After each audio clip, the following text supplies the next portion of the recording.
Hey guys, how's it going? It's Etanyos here. Welcome to episode number 5 of this NHL 21 No First Rounders franchise mode here with the Milwaukee Pirates. If you guys have missed any episodes up to this point, go up into that top corner of the video right now.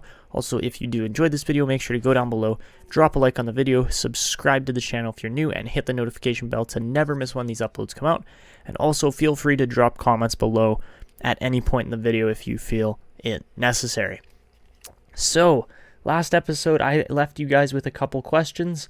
The main one being, what should we do in free agency? We have 2 free agent signing options per season, and what it sounded like was that the best options for this team were probably going to be a defenseman and a goalie.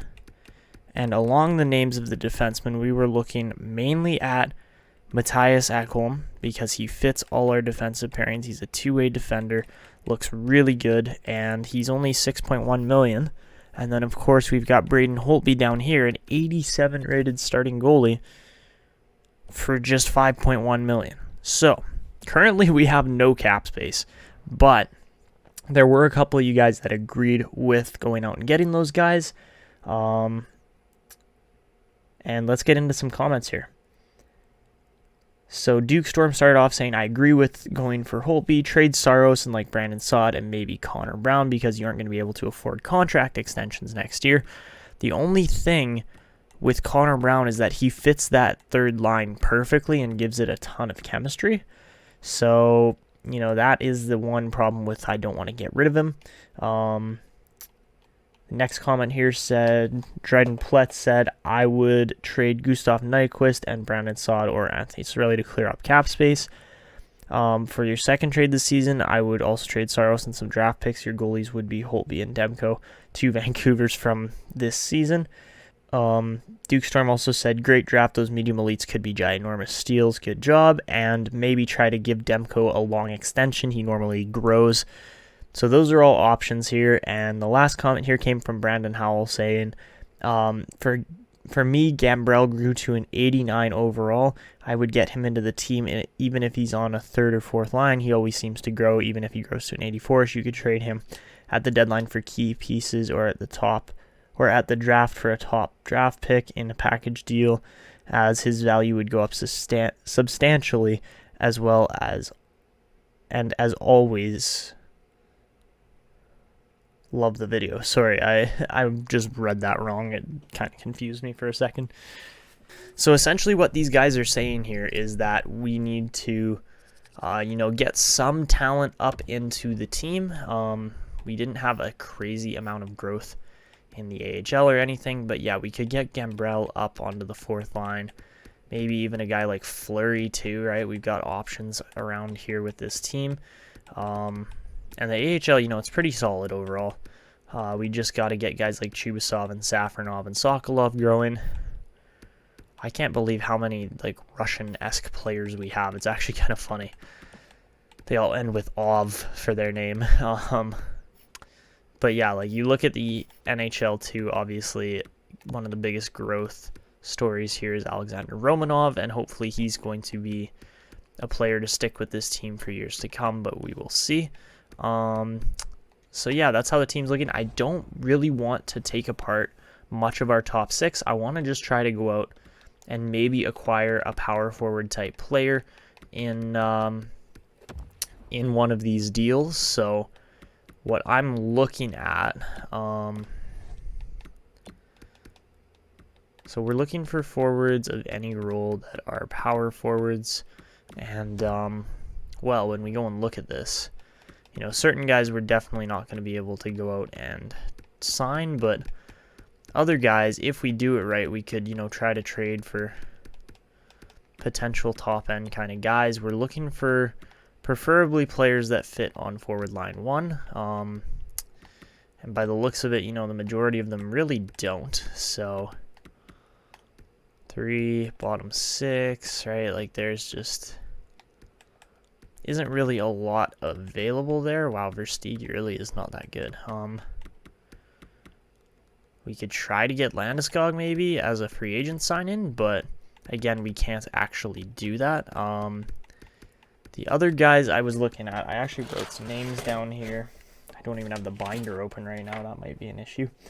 Okay, so for some other names that I wrote down here, Jamie Benn was a name that we could, potentially look into, but he is $9.5 million as well. James Neal was actually a pretty good fit for this team when I went through and scouted this out earlier. But we've also got guys like Warren Fogle who could, potentially turn out to be good if we get him in the right role. And who was the other guy? Kubalik. Yeah, Dominic Kubalik was another guy that we might be able to trade for. He's not crazy expensive by any means. He's only $3 million. And I mean, same thing with Fogle, right? Those guys are quite cheap overall. So, what about a Klim Kostin? Nope. I don't know if there's anybody that like properly fits our first line, which is an issue because, Jamie Benn, Alex Tuck as well. That could be interesting. Okay. How much is Tuck though?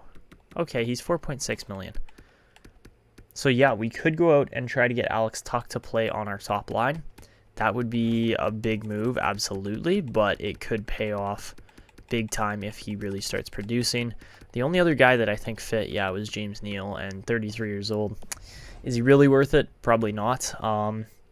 So yeah, I think we're going to go make a deal with the Vegas Golden Knights, even though they're totally going to be one of our rival teams. And we're going to try to clear up some cap space here. So let's get into this. I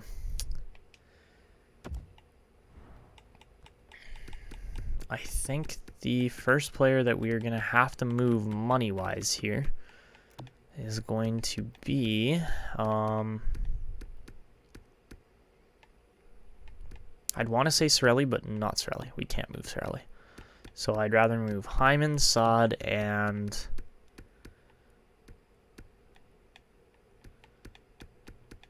maybe a guy like Iafallo, and then if we move that, as well as... we don't even have we do have a first-round pick there. Okay, and a first-round pick down the line. If we move all that out to Vegas, are they interested? I would assume so, but maybe not. Where's Alex Tuck? He's signed. He has to be signed. Oh, he's right there. Okay, so he's pretty highly valued. But, I mean, even if we took, like, Iafallo out of this deal, it would still be a really good deal. Because Alex Tuck supposedly fits our top line. I'm just going to double check that, that's the right coach and everything. And that we're not signing him to the wrong team or anything. It looks like that's the right coach. Bo Frigon, or Frigon, however you say his name. So yeah, we're going to get Alex Tuck. That is going to be the move. I wonder if I could actually pull that move off without the first round pick. I don't think we could. It would be nice if we could, but to be honest, we're just stacking the depth of... we're just stacking the depth of the Vegas Golden Knights, which, might be an issue if we have to play them in the playoffs kind of thing. But to be completely honest, I'm not actually that worried about it. So, who's the other guy I follow? No, that deal absolutely does not go through without the first rounder. So, let's toss that first rounder back in here. I'm totally okay with it. Of course, we can't hold on to first round picks. So, this is one of our two trades that we're going to do for this offseason. The other one that we're going to make is going to see UC Saros get traded for I don't know what yet. But, okay, they don't even want that deal. Okay, so instead of Iafallo, could we somehow change your mind with... you know what we could do? We've got elite goalies in here, so that's an option always. And they drafted Wallstead. 22nd overall, too. Ouch. Okay, yeah, Vegas is going to be good in the future. So they don't really need goalies. What they do need, I don't know, actually. What do they need? We just got Caden Fleury. Or Kale, sorry, not Caden. We just got Fleury. I don't want to move him. Now, Dennis Savard, we could move. I wouldn't be against that. And he's $2.5 million. Come on, Vegas, please take it. There we go. Okay, so they wanted a defenseman. There you go. We think you guys got the short end of the stick on this deal. It's like, well, maybe we did, but we also got a top 6 power forward who's hopefully going to grow for us over this upcoming season, and we cleared a whole bunch of cap space just now. We cleared about half of our cap space that we need. So, or just under, I guess. So, the other trade I'm going to look for here is going to be a UC Saros trade, and hopefully there's going to be teams interested in him. I would assume there's teams interested in him after the season he just had. Boston wants to offer a second and a third, or Malatesta. Edmonton with a second and a seventh. Interesting. Not exactly what we want. I think I want to go with Boston here on this deal. If we can get a second and a third round pick back from them, it's totally worth it. It's literally just a cap dump. And is there any chance that we can just cap dump even more on this deal? Because yes, I would. As much as Connor Brown is going to be expensive, he's not crazy expensive either, right? So I'd rather move Iafallo because he just did not go anywhere this last year. And Carlos Stetcher staying. Okay, can we just toss Iafallo in here too for another $2.5 million off? Actually, hold on. Can we do that and then somehow get another second rounder from Boston next year? That looks pretty even to me. Trade rejected. Value's too far off the table. Okay, can we trade up and move our third round pick up for a second next year? I would be okay with that. And trade accepted. Beautiful. Okay, so we clear up a ton of cap space. We have 8.7 million now. That's still not enough for the moves I want to make. That doesn't make any sense. Okay. What? I guess I wasn't expecting to take on 4.6 million still. So, all right. So for free agency, guys, now that we've made 2 trades and unfortunately we only have $8.6 million, we're not going to be able to go for the exact players that I was hoping for. So instead, I'm looking at names more along the lines of, I was looking at Olimata. We cannot actually go for him because he's a 22nd overall pick. But, you know, a guy like Kelvin DeHaan probably wouldn't be a bad fit for this team at all. Unfortunately, he's probably going to go to Winnipeg because we just don't have enough money for that trade. Carlson we can't go for. Nuutivaara we could. Okay, that could be interesting. Marcus Nuutivaara might actually be the player that we go for. Offer him $3 million for the next 2 seasons. And then, of course, we have to go and secure Braden Holtby as a goalie because everybody else just doesn't make sense. And if we can get him $5.5 million, I'd say for the next 4 years is probably a good deal. He wants 3, so we'll offer him 3. But Holtby should be signing with us. We'll see what happens here, but that's what we're going to have to go with. That's just how the team's going to kind of unfold here this season. And, well, let's see what happens. And, okay, we do get Nuutivaara, so that's a good start. And are we going to get Braden Holtby? Yes, we do. All right. So the signings go according to plan for the most part. We don't get Ekholm, but it is what it is.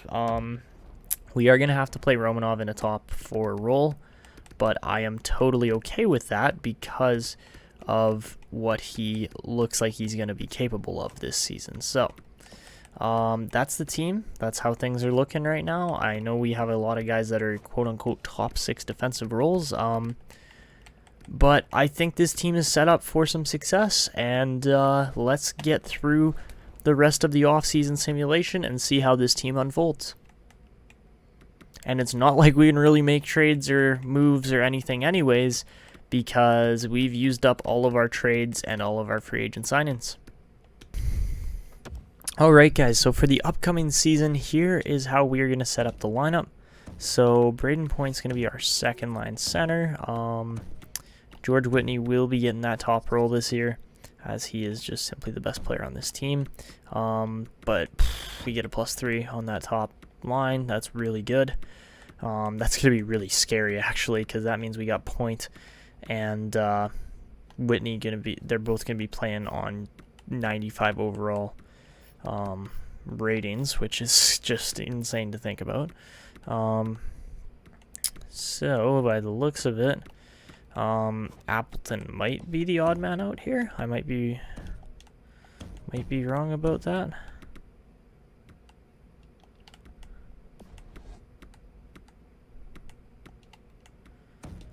No, maybe not. But that's the other thing. Caden Fleury actually fits quite nicely on the bottom pairing. We got two 27-year-olds down there. Undrafted Troy Stetcher, pension balanced, and Marcus Nuutivaara, who's a pension cycle.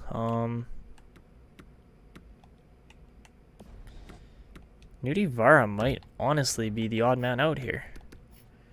Hold on. He's right. He's left. I don't know. I don't know who's the odd man out. I think it might be Stetcher. It might be Fleury. I'm not sure. It's got to be Stetcher because Fleury is a perfect fit for the third pairing. So, yeah, that's kind of strange that Troy Stetcher will be the odd man out this season. Oh my gosh, Alexander Romanov. Nice skating category, my guy. Jeez, but he's going to be elite. Okay. So that's our defense. The offense needs a little bit of movement and work, and by the looks of it, we're missing quite a few players throughout here. Do we even have any scratch players? Okay, we do. Fortunately, they're all defense. So that's interesting. These guys both don't fit. Oh, that's not good. Okay. That's how we're going to play it, hey? Stanislav Safronov is a pinch and shoot. So shoot. That's not good. Unfortunately, that's not what we wanted to see. But that's just the way things are going to go, apparently. We have a lot of pinch and cycle defensemen that just don't fit very well. Yeah, interesting. Okay. And then for forwards, we are going to be looking to get preferably Gambrell out of here. He's going to move up.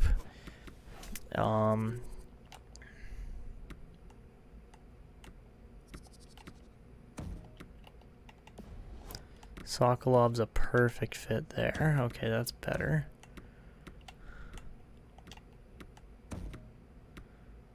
Oh, we could play Cizikas there, actually.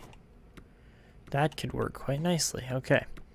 And then Riesenen's there just to play minutes. That's the only reason.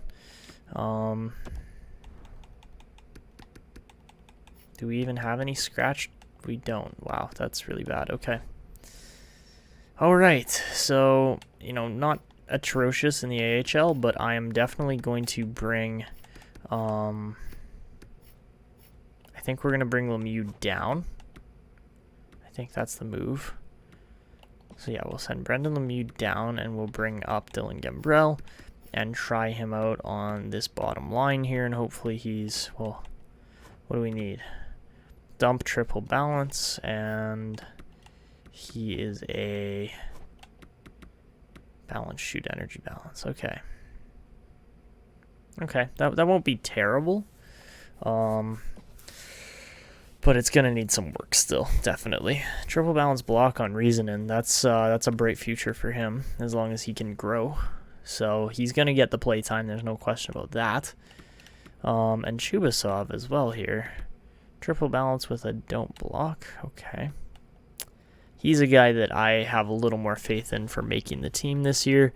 And of course our captains are going to stay the same with Point, Stone, and Bufflin for now anyways, until we have to probably ship Bufflin off. That would be the first move I assume that's going to happen. And then I don't know who gets the C.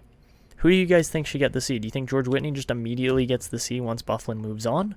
Or, like, I can see that coming up pretty fast here within the next season or two. But, you know, hopefully the goal, well, not hopefully, the goal is to win the Cup in the next season or two here. So we'll try to get Bufflin another one. That would be nice, but we'll see what happens. And, of course, Gambrell, there's no way he should be in the system over a guy like Brendan Lemieux. So send Lemieux there. Let's fix those line errors nice and quickly.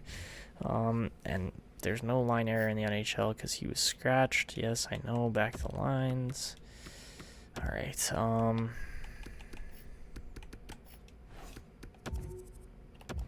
Lemieux is a first-line fit, quite obviously. And wow, that's actually very nice.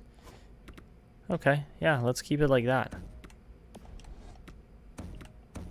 Yeah, that looks good. That looks good to me. Okay, so that's our lineup. A ton of +3s now in the AHL, thanks to Brendan Lemieux. And, well, I don't really care too much more about that team at the moment. Now we need to figure out, is Appleton playing? He's got 70 faceoffs, 77 on Cizikas, 75 on Bluger. Says Appleton the right winger, so I would actually prefer to sit Cizikas and then go for Gambrell in the lineup, and he's no better a fit than anybody else. Great, okay. Honestly, I would be totally alright with playing Gambrell on the second pairing, just based on the fact that he's still going to probably put up points. And, I mean, overall, still having, like, I would rather have a little bit more balance on the chemistry here, preferably. And, I guess you need one power forward in a lineup like this to really get it to work.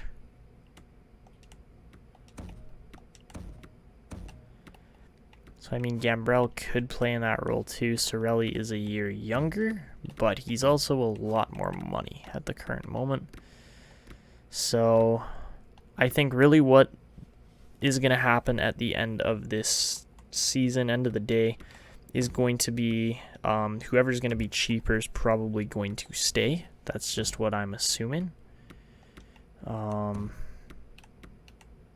yeah, overall this team looks like it's got a pretty good future here over the next season or two. And as long as we can maintain the majority of our players, I don't think we're going to have too many issues all around with this team. And one more thing here, guys, with the goalies. Demko is very much a starting caliber goalie at this point, so hopefully we'll be able to hold on to him. Probably going to look into a contract extension pretty quick for him. And yeah, I mean, overall, this team looks deadly. I want to just double check the power play units nice and quick, because I think we can improve on those if done correctly. Do we even have... I think we have one offensive defenseman in this entire team. We got a lot of two-ways, but that's okay. Yeah, the two-ways are fine. They can play everywhere, so yeah. I do want to balance out Whitney and Point just to make sure that this team actually scores and, you know, has a chance of converting on every power play kind of thing. Maybe let's move Bufflin down with Romanov for now. Go Nyquist there. Swap Sorelli out for Bear, because that should help chemistry-wise, absolutely. Go like that. Swap Nyquist and Stone. Jeez, this is deadly. This is going to be a deadly power play. I can guarantee that right now. Do we have any more snipers? Calling all snipers. Maybe not. Ooh.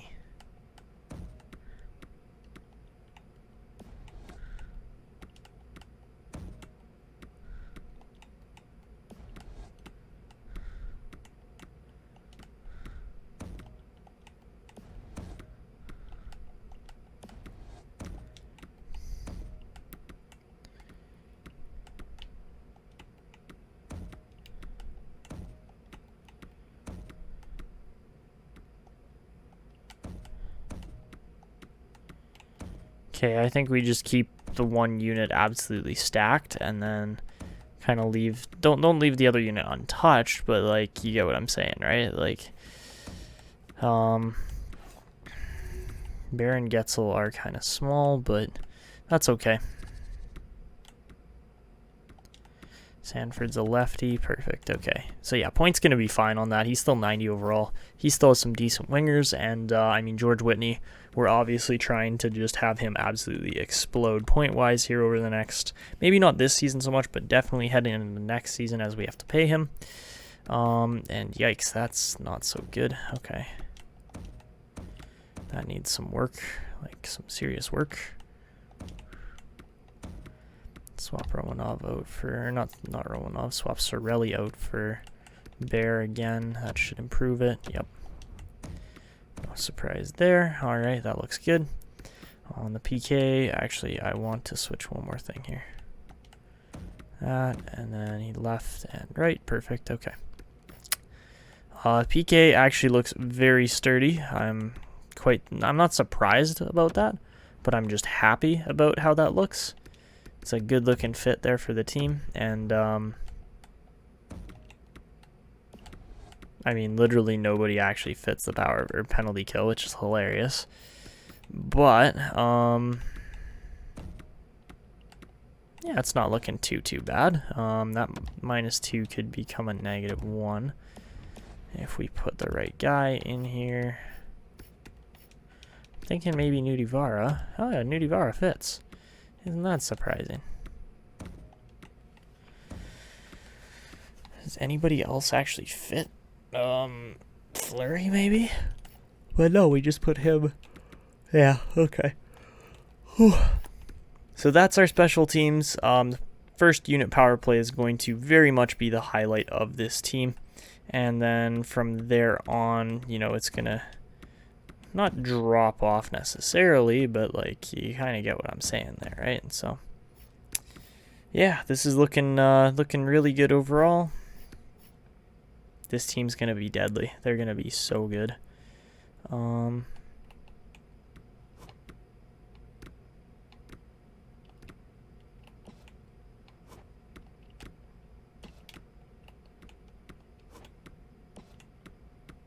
Okay. Extra attackers, Whitney and Point, and yep, that looks about right. So there you go. That's our team. Everything's looking really good overall, and I think we're in a really good spot. One guy that I am keeping my eye on is John Klingberg. I don't think we're gonna really ever get the option to sign him, but you never know.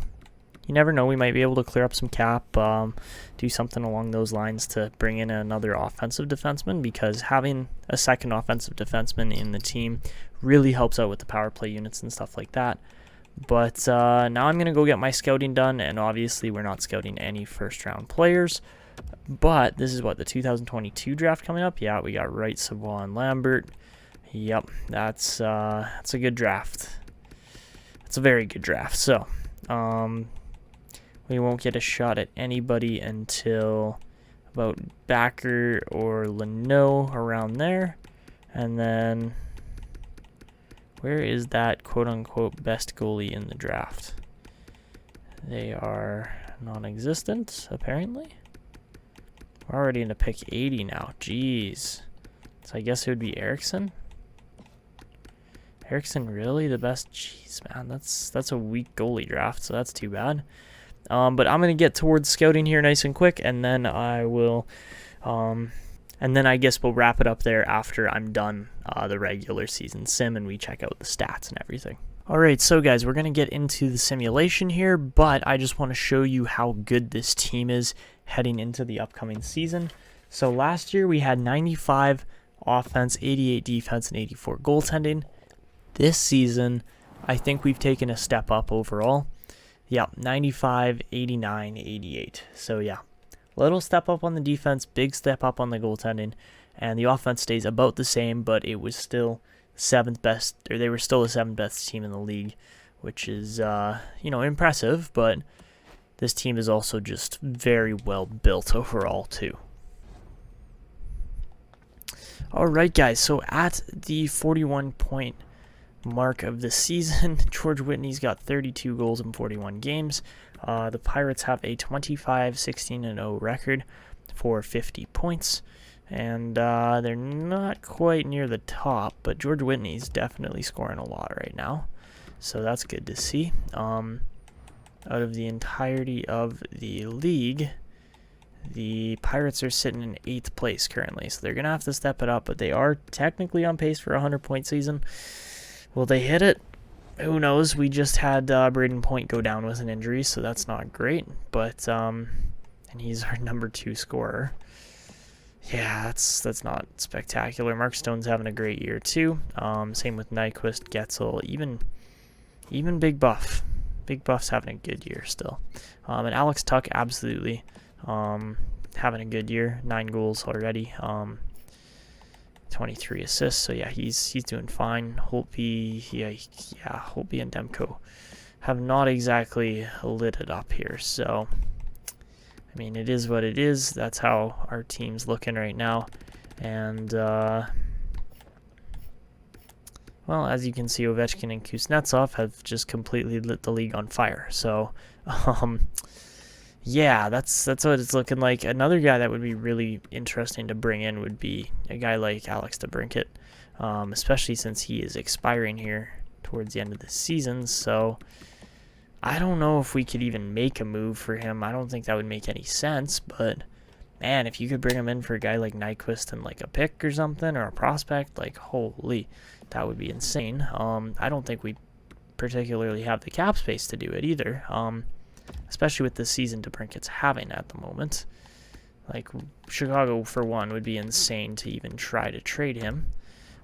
They've got Dylan Guenther up on the block, too. That's crazy. But, yeah, DeBrincat is absolutely top-end value for a player here. And the only way I would see us even making a deal would be if Nyquist got shipped along with, like, it would have to be, like, Safronov or Chubasov, one of our prospects. As well as maybe Sokolov. I don't think we could actually trade Sokolov. And yeah, it would have to be like that along with Reasonin as well. Even then, I still just seriously doubt that this goes through. It wouldn't be worth it to trade Sokolov, probably, but yeah, there's no way they'd take that. Because DeBrincat is just so good as a player, and he's so fast too, even though he's tiny. Like, oh my goodness, man, what a player that Chicago has here on their hands. He is, yeah, he's the future of the Blackhawks there, absolutely. So, I mean, if we were going to make a trade for him, it would be right there. But I think I'd have to load up more prospects and picks into that deal, and of course we can't actually make a trade anyway. So now we're going to get into the second half of the season, and yeah, I'll be back with you guys at the end of the 2021/22 regular season sim. So guys, to end off the 2021/22 season, the Milwaukee Pirates put up a 56-25-1 record for 113 points, putting them tied for first place in the NHL. Wow, what a campaign. We had George Whitney go down at the 80-game mark, so that's not spectacular, but somehow New Jersey's going to get the, what? They're going to be the President's Trophy winners? Seriously? Should it not be...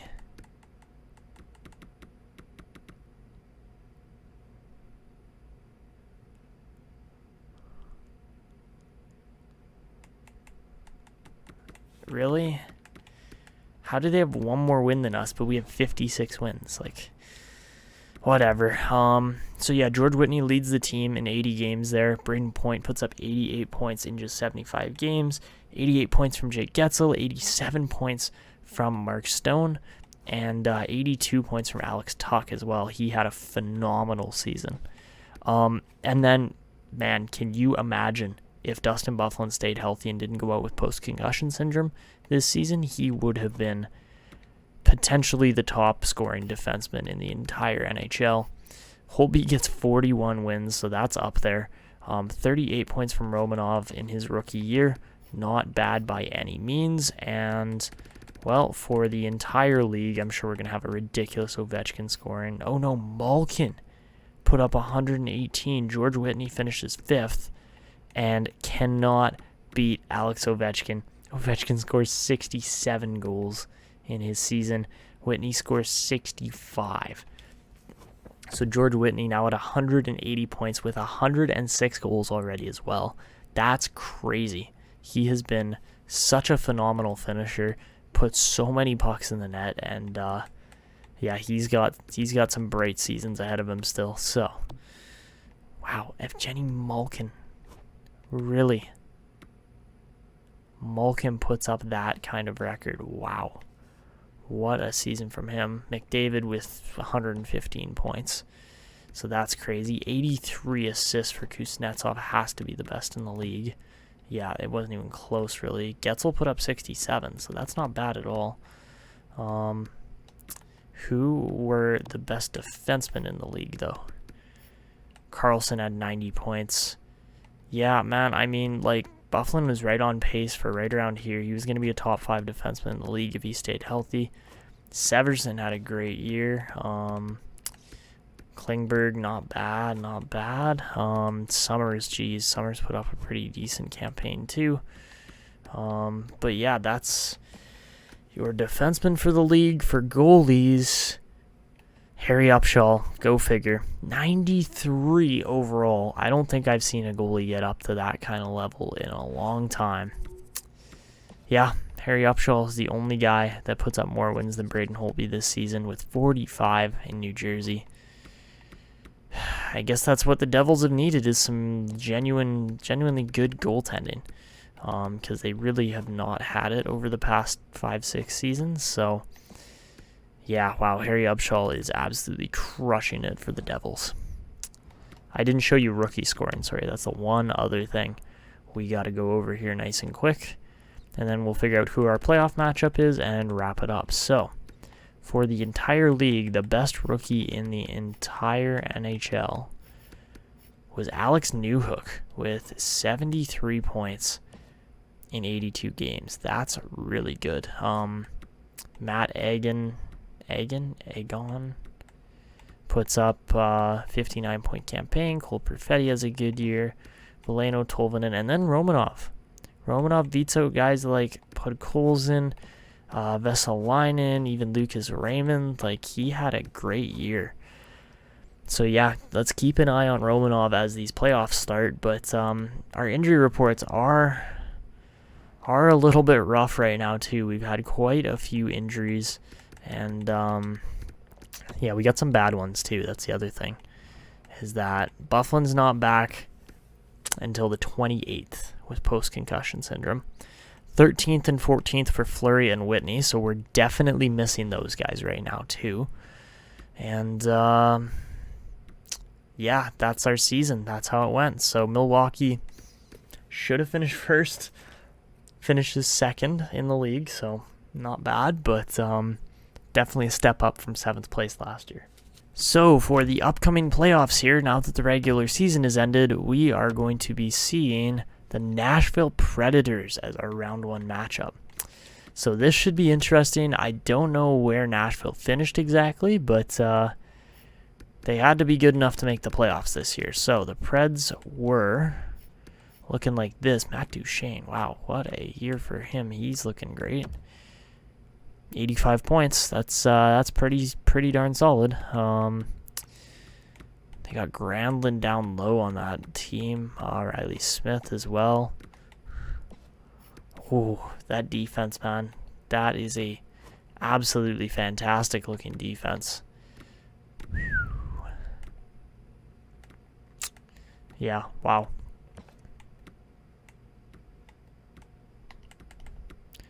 And then they have Ilya Sorokin in that, as well as Elvis Merzlikins. So they got options there. Max Domi also out with injury right now on that team. So yeah, that's what we're looking at for our first round matchup. Not going to be easy by any means, especially with Byfuglien, Whitney, and most likely, actually, we'll have Whitney back and maybe Fleury as well. We'll have those guys back partway through the series, but Nashville is not going to prove to be easy by any means. Obviously, we beat Vegas in 5 last year, so that was a really solid start. But yeah, I don't know how this is going to go, because honestly, we are a little stripped right now as far as our defense and everything goes. Whitney and Fleury are back. They're playable, but they're not ready yet. So we're going to start Holtby for this series. He won 2 out of 6 games. Demko didn't win a playoff game last year, but really was quite solid. Didn't even let in 2 goals in that one game he lost. So yeah, I mean, that's where we're going to wrap it up. If you guys have any comments that you want to drop for me for, who should we be starting in net kind of thing in this series, things like that, as well as, just some, positive comments below for the Pirates doing well this season, because they did do quite well in the regular season. Second place finish, tied for first pretty much. Then make sure to go down below, drop a like on the video, subscribe to the channel if you're new, and also don't forget to hit that notification bell to never miss these uploads. But anyways, guys, that's going to be it for me. This is Etanyos signing out, and see you.